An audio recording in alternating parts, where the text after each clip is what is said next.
स्वामी समर्थ। स्वामी स्वामी, मी तुमची फार जुनी भक्त आहे। मला अंधाऱ्या खोलीत नका पाठवो, फार भीती वाटते स्वामी।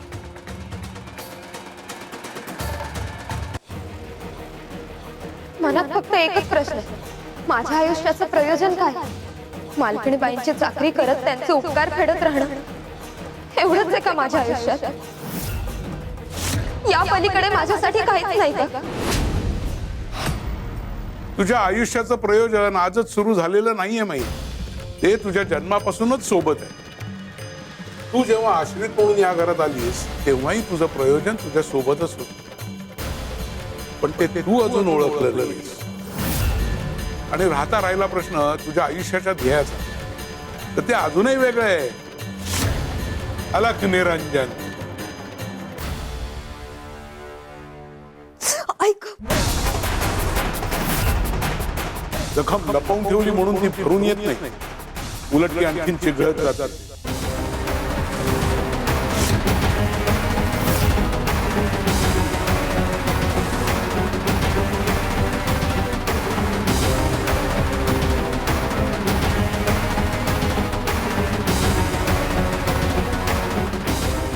हात पुढे कर।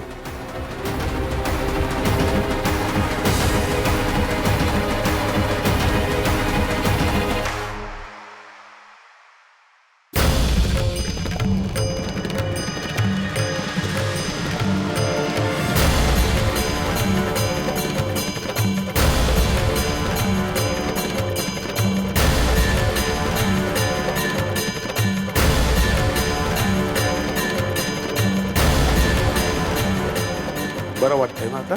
हो साधू महाराज, आतापर्यंत इतक्या वेदना होत होत्या, पण आता अगदी थंड वाटतंय। साधू महाराज, तुम्ही काय केलं? क्षणात माझ्या सगळ्या वेदना दूर झाल्या। जखमेवर योग्य औषध मिळालं की वेदना कमी होतात। हे घे, जखम भरेपर्यंत लावत राहा, पण फक्त शरीरावर जखमा नसतात नाही, तुझ्या आयुष्यावरही एक जखम, एक अशी जखम जी अनेक वर्षांपासून भरलेली नाही। योग्य ठिकाणी पोहोचायचंय तुला, त्या जखमेवर योग्य उपचार करायचे, आणि तेच तुझ्या आयुष्याचं खरं ध्येय असणार।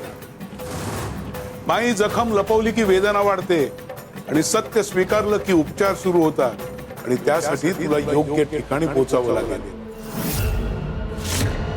म्हणजे कोणती जखम, कुठलं ठिकाण? मला काही समजत नाही। मला एक सांग, आज सकाळपासून तुला काही वेगळे अनुभव आले? हो, खूप विचित्र अनुभव आले।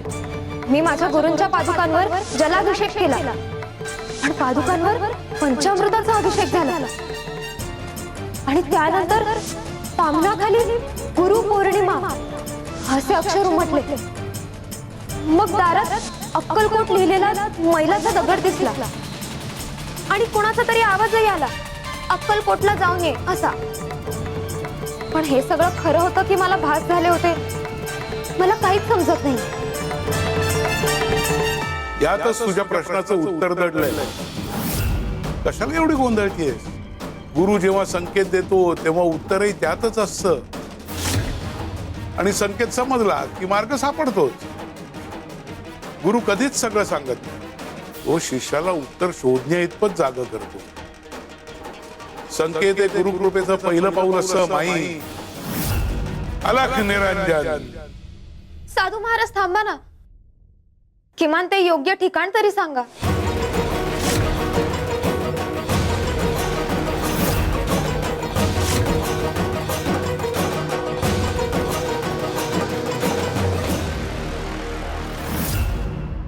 अक्कलकोट, गुरुपौर्णिमा, माझ्या आयुष्याची जखम, माझं ध्येय, या सगळ्यांचा परस्परांशी काय संबंध आहे? तुम्ही नेमकं काय सांगून गेलात साधू महाराज?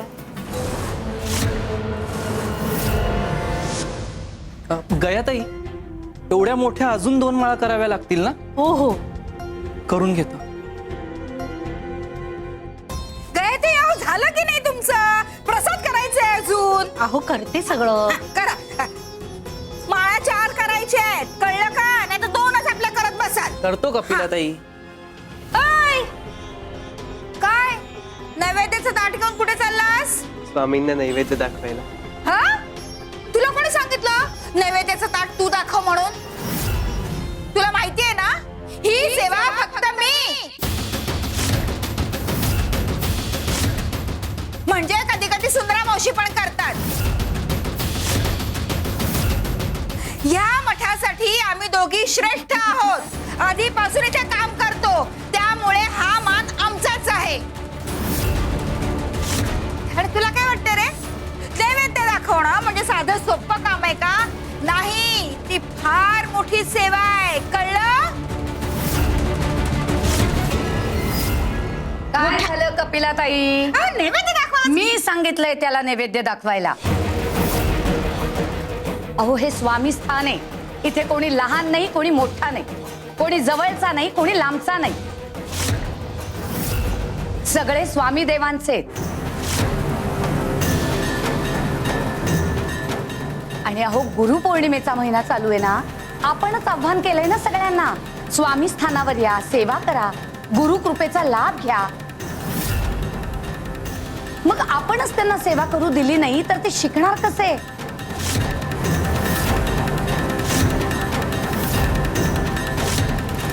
आणि सेवा कोणाची मत्तेदारी नाही. आणि कित्येकदा तुम्ही असे वागता जणू स्वामींवरती फक्त तुमचाच अधिकार आहे. हे चुकीचं आहे ना. चुकीचं? काय चुकीचं आहे रे? सांग ना. अरे माझी भक्ती, माझं ज्ञान, या मठासाठी असलेलं माझं योगदान तुम्हा सर्वांपेक्षा जास्त महत्वाचं आहे. गेली कित्येक वर्ष मी मठात राब राब राबते, त्यामुळे प्रत्येक मान माझा पाहिलाय. तुला माहितीये तुमच्यासारख्या किती लोकांना शिस्त लावली आहे मी.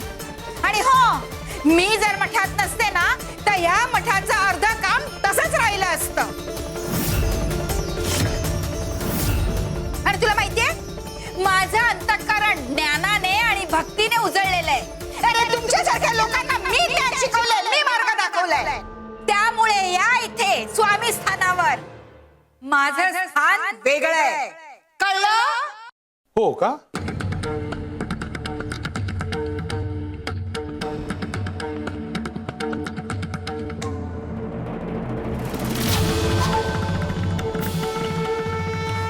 तू चालवतेस हे स्थान? तू चालवतेस अक्कलकोटला? मी काय म्हणालीस तू? तुझं अंतःकरण ज्ञानाने उजळलंय. तू इतरांना ज्ञान देतेस, तू इतरांना मार्ग दाखवतेस, असंच ना?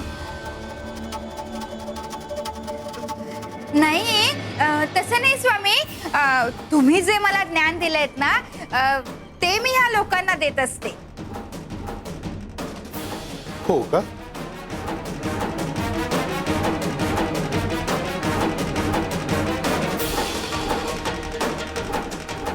तुझ्या भक्तीची चमक, तुझा ज्ञानाचा प्रकाश एवढा वाढलाय? स्वामी, सगळी तुमची कृपा.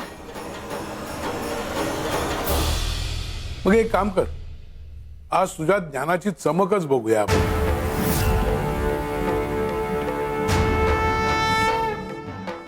तो दिवा आहे तो प्रज्वलित कर. आत्ता करते स्वामी.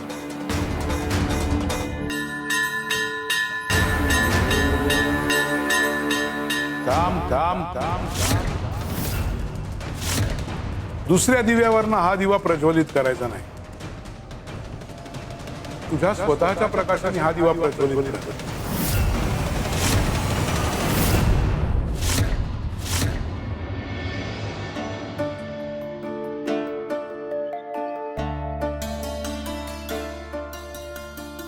माझे माय बाप स्वामी, तुम्हीच माझा श्वास, तुमच्या चरणी ठेविला जीवाचा प्रत्येक श्वास. जग म्हणे अनाथ मला, स्वामी म्हणता तुम्ही माझे, तुमच्या नामाविण नाही. लाज दुसरी कोणाची. स्वामी, अहो ते कसं शक्य आहे? दिवा पेटवायला दुसरी ज्योत लागतेच ना. का? तुझं अंतःकरण तर उजळलेलं आहे ना, आणि तुझ्याकडे ज्ञानाचा प्रकाश सुद्धा आहे. मग स्वतःच्याच प्रकाशाने प्रज्वलित कर हा दिवा.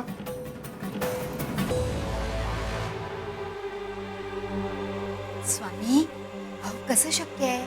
नाही म्हणजे ज्योतीनेच ज्योत पेटवता येते. हो. याच उत्तराची वाट पाहत होतो आम्ही.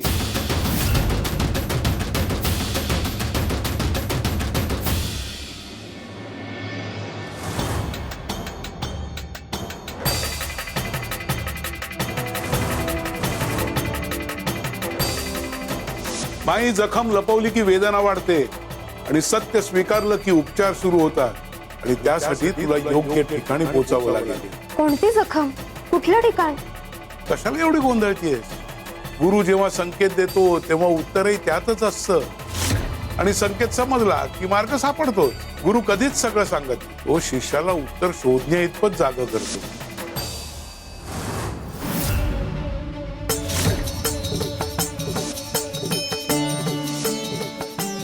साधू महाराज मला काय सांगू पाहत होते? माझ्या प्रश्नांचे उत्तर त्यांच्या वाक्यांमध्येच दडले. माझ्या आयुष्याचं प्रयोजन काय आहे? मला उत्तर शोधून काढायलाच हवं.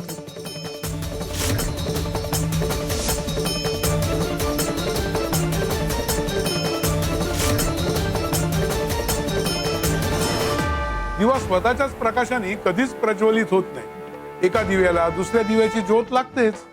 तसंच ज्ञानालाही गुरु लागतो. ज्याला वाटतं मी स्वतःच उजळलोय, त्याच्या अंतःकरणात अजूनही अंधारच असतो. आणि ज्याला वाटतं माझ्यात जे काही आहे ते गुरुच आहे, त्याचं अंतःकरणच खऱ्या अर्थाने प्रकाशित झालेलं असतं. कपिले, ज्ञान मिळालं म्हणून माणूस मोठा होत नाही. ज्ञानानंतर अहंकार गेला तरच माणूस ज्ञानी होतो. भक्ती केली म्हणून भक्त होता येत नाही. भक्तीमुळे नम्रता आली तरच भक्ती सफल होते. स्वामी, म्हणजे सेवा करताना श्रेष्ठत्वाची भावना असूच नाही, हो ना? गये, सेवा ही दाखवण्यासाठी नसते, सेवा ही विसरण्यासाठी असते. स्वतःला विसरण्यासाठी. जो सेवेत स्वतःचं मोठेपण शोधतो तो सेवेचं फळ गमावतो, आणि जो सेवेत स्वतःला विसरतो तो आम्हाला मिळवतो. स्वामी, मग गुरुपौर्णिमेच्या या महिन्यात भक्तांनी नेमकं काय काय करायला हवं, कोणती सेवा करायला हवी, याविषयी सांगा ना. गुरुपौर्णिमा ही फक्त पूजा करण्याची तिथी नाही, ही स्वतःला तपासण्याची वेळ आहे. या महिन्यात भक्तांनी 4 गोष्टी कराव्या. पहिली गोष्ट, सेवा करावी, पण सेवेचा अहंकार करू नये.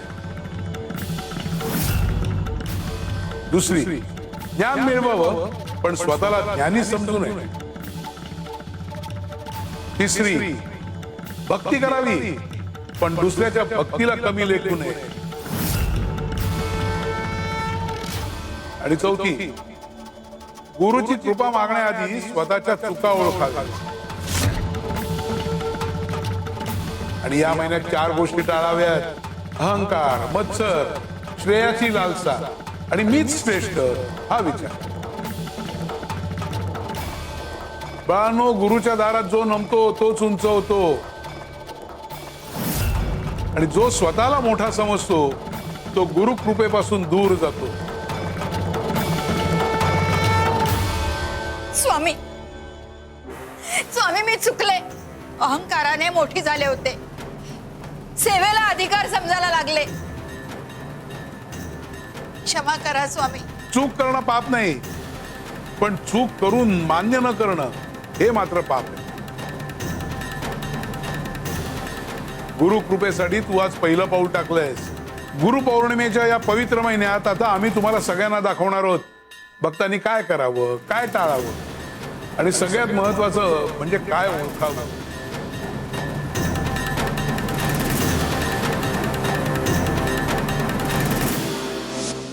अगे विमला आण ना ग.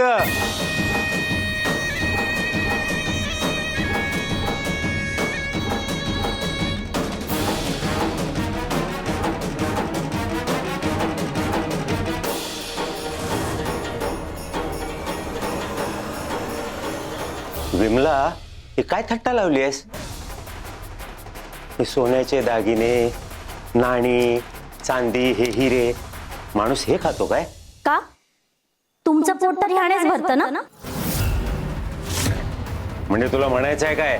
म्हणायचं फक्त एवढंच आहे की तुम्हाला फक्त धन कमवणं, वैभव वाढवणं, व्याज वाढवणं, लोकांना कर्ज देऊन त्यातून कमाई करणं, याशिवाय तुम्हाला दुसरं काही दिसतच नाही. पण आपलं खरं धन आपला एकुलता एक मुलगा शिवा आहे. तो कुठे आहे, कसा आहे, याची काळजी तर तुम्हाला दिसतच नाही. मग मी आता काय करू?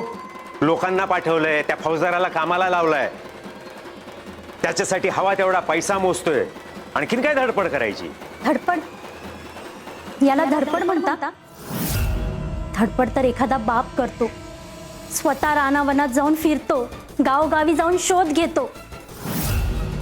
मला किती वेळा सांगितलं, चला आपण दोघं जाऊया, तो जिथे असेल तिथून त्याला परत घेऊन येऊया. असं बसून तो परत येणार आहे का? मग काय करायचं? कुठे शोधायचं? कोणत्या गावात, कोणत्या दिशेला आणि कोणत्या जंगलात त्याला शोधायचं? आणि किती दिवस हे असं शोधत फिरायचं? महिने की वर्ष? आणि तोपर्यंत काय? हे घर, ही पेढी, हे सगळे पैसे, माणसाला दिलेली कर्ज, हे काय वाऱ्यावर सोडायचं? हो, कशासाठी हवंय हे सगळं? काय करणार आहात या सगळ्याचं? जेव्हा तुमचा एकुलता एक मुलगाच नाहीये जो तुमच्या सोबत हे सगळं जगेल, तर या संपत्तीचा उपयोग काय? धनाची पेटी भरली पण घर रिकामं झालं.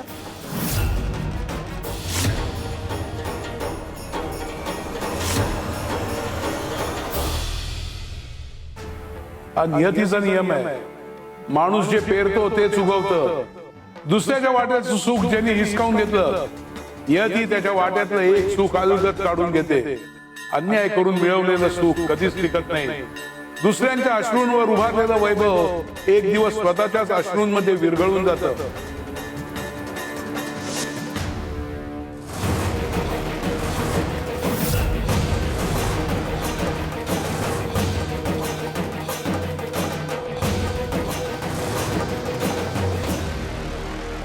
तुझ्या आयुष्याचं प्रयोजन आजच सुरू झालेलं नाहीये माहिती. ते तुझ्या जन्मापासूनच सोबत. तू जेव्हा आश्रित म्हणून या घरात आलीस तेव्हाही तुझं प्रयोजन तुझ्या सोबतच होतं.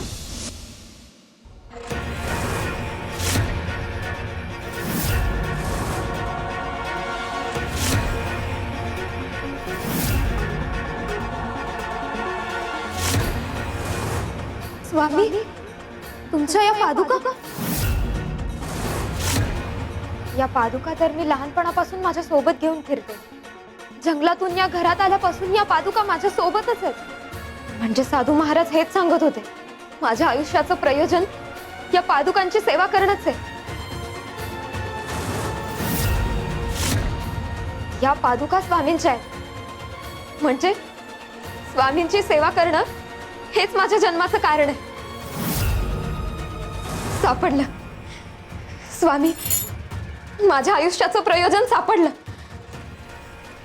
तुमची सेवा करणं हेच माझ्या आयुष्याचं प्रयोजन आहे. श्री स्वामी समर्थ, श्री स्वामी समर्थ, श्री स्वामी समर्थ, श्री स्वामी समर्थ.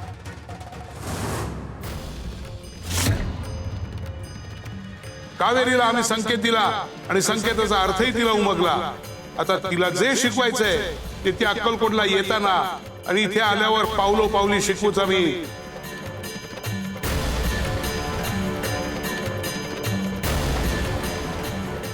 आता इथल्या सेवेकऱ्यांना भानावर आणणं गरजेचं आहे.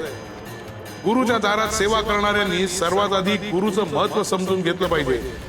गुरुपौर्णिमेचा हा महिना फक्त उत्सवाचा नाही, तर आत्मपरीक्षणाचा महिना आहे. गुरुची सेवा करण्यापेक्षा गुरुचं तत्व समजणं अधिक महत्वाचं आहे. कपिले, ये इकडे. हो स्वामी.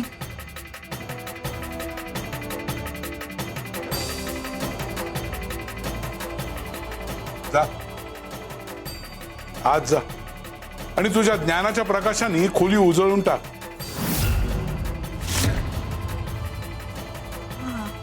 आत जा म्हटलं ना. हो हो.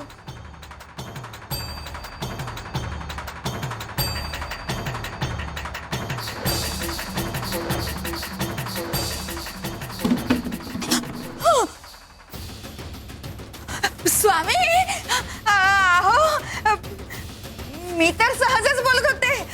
असं कुठे शक्य होतं हो ना. असं पण मगाशी तर तू म्हणालीस की तू तुझ्या ज्ञानाने इतरांना मार्ग दाखवला. मग तुझाच मार्ग का हरवला? बुवाची माफी मागितली आम्ही, तरी हा बुवा आमचीच परीक्षा का घेतोय? सगळे कसे बघतायत आमच्याकडे आणि हसतायत. आता आमच्या ध्यानात आलं, बुवा आमच्यावर कृपा करणार आहे. या सगळ्यांना दाखवून देणार आहे की कपिलाच आमची श्रेष्ठ भक्त आहे. थांबा, आता दाखवतेच यांना आमच्या भक्तीचा महिमा.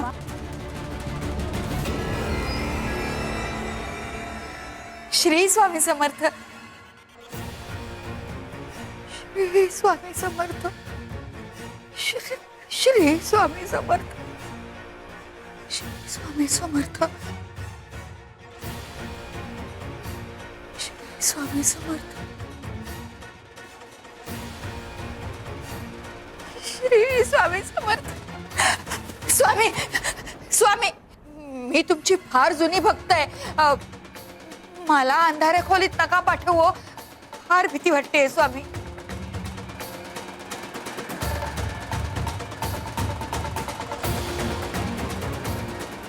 स्वामी समर्थ.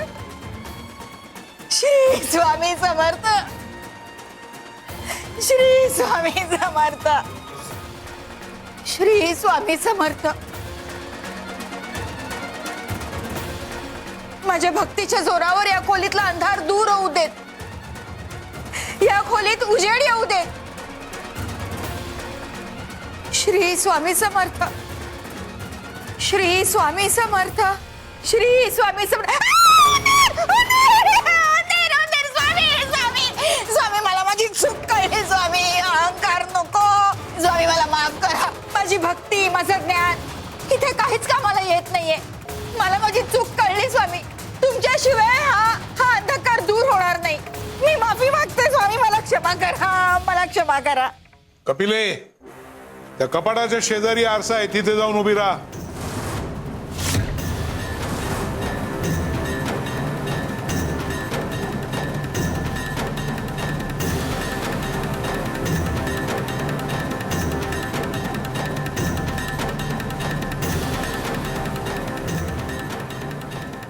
आता बघ त्या आरशात आणि सांग तुझं प्रतिबिंब दिसतंय का? काही दिसत नाहीये स्वामी. त्या आरशालाही असाच गर्व होता. मी चमकतो, मी लखाकतो, मी प्रकाश देतो. आता देतोय का प्रकाश? नाही स्वामी.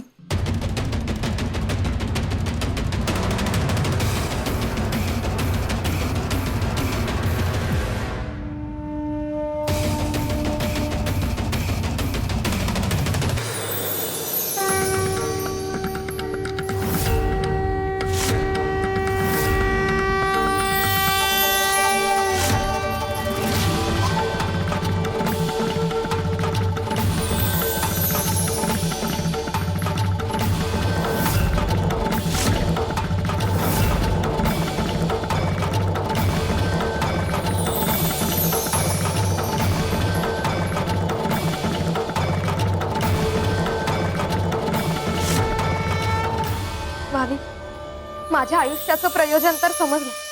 तुमच्या पादुकांची सेवा हीच माझी साधना, हीच माझी पूजा. पण स्वामी, माझ्या आयुष्याचं ध्येय काय? मला नेमकं कुठे पोहोचायचं? पण फक्त शरीरावर जखमा नसतात नाही, तुझ्या आयुष्यावरही एक जखम, एक अशी जखम जी अनेक वर्षांपासून ठरलेली होती.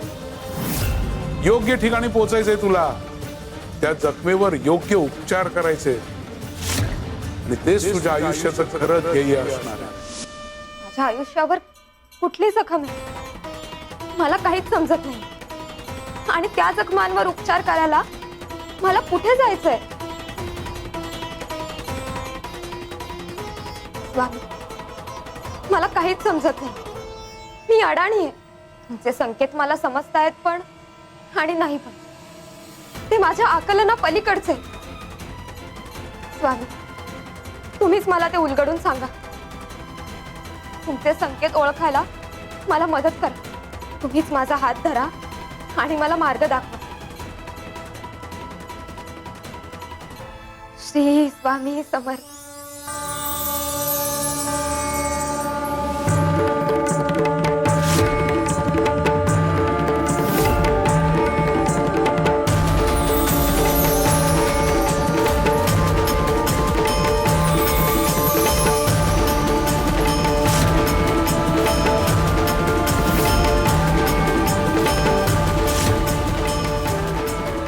श्री स्वामी समर्थ.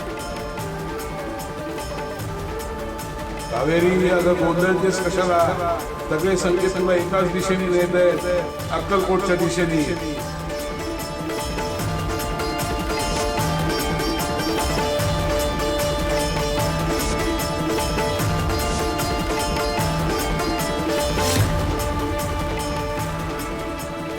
गुरु पौर्णिमा. गुरुपौर्णिमेचा महिना सुरू झालाय. यंदा काही झालं तरी अक्कलकोटला जाऊ नये. नीट ऐक, तू अक्कलकोटला ये. तुझ्या आयुष्यावरच्या जखमांबद्दलही कळेल, त्या जखमांवरचा उपचारही सापडेल आणि न्यायही मिळेल. तुझ्यावर अन्याय झालाय, तुझं जे हरवलंय ते तुला परत द्यायचं. अक्कलकोटला ये. ज्याचं नशीब हिरवलं गेलं त्याचं नशीब गुरु लिहितो. अक्कलकोटला ये कावेरी. कावेरी, अक्कलकोटला ये.